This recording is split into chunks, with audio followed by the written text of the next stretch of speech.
أعوذ بالله من الشيطان الرجيم بسم الله الرحمن الرحيم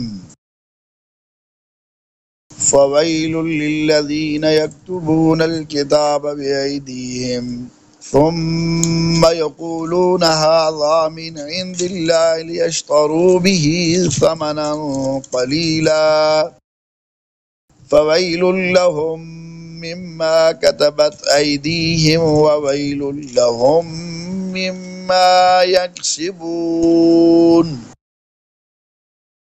ترجمہ۔ تو بربادی ہے ان لوگوں کے لیے جو اپنے ہاتھوں سے کتاب لکھتے ہیں پھر کہتے ہیں یہ خدا کی طرف سے ہے کہ ان کے بدلے میں تھوڑی سی قیمت حاصل کر لیں، تو ان کے لیے ان کے ہاتھوں سے لکھے ہوئے کی وجہ سے ہلاکت ہے اور ان کے لیے ان کی کمائی کی وجہ سے تباہی و بربادی ہے۔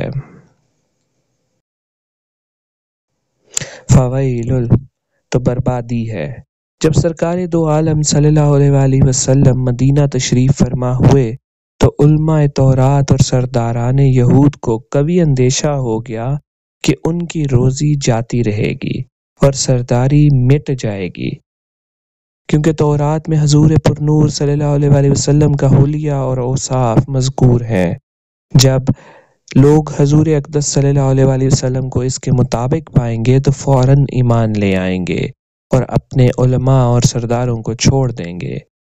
اس اندیشے سے انہوں نے تورات میں تحریف کر ڈالی اور حلیہ شریف بدل دیا۔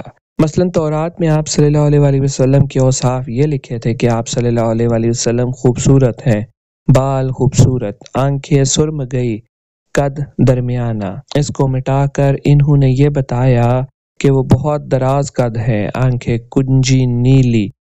یہی عوام کو سناتے، یہی کتاب الہی کا مضمون بتاتے اور سمجھتے کہ لوگ حضور اکرم صلی اللہ علیہ وآلہ وسلم کو اس کے خلاف پائیں گے تو آپ صلی اللہ علیہ وآلہ وسلم پر ایمان نہ لائیں گے بلکہ ہمارے گرویدہ رہیں گے اور ہماری کمائی میں فرق نہ آئے گا۔ اس پر فرمایا کہ بربادی ہے ان لوگوں کے لیے جو اپنے ہاتھوں سے تورات میں من گھڑت باتیں لکھتے ہیں اور پھر کہتے ہیں کہ یہ بھی خدائے عزوجل کی طرف سے ہے، اور یہ اللہ تعالیٰ کی کتاب میں تحریف اس لیے کرتے ہیں کہ اس کے بدلے میں تھوڑی سی قیمت حاصل کر لیں، تو ان لوگوں کے لیے ان کے ہاتھوں کے لکھے ہوئے کی وجہ سے اور ان کی کمائی کی وجہ سے تباہی اور بربادی ہے۔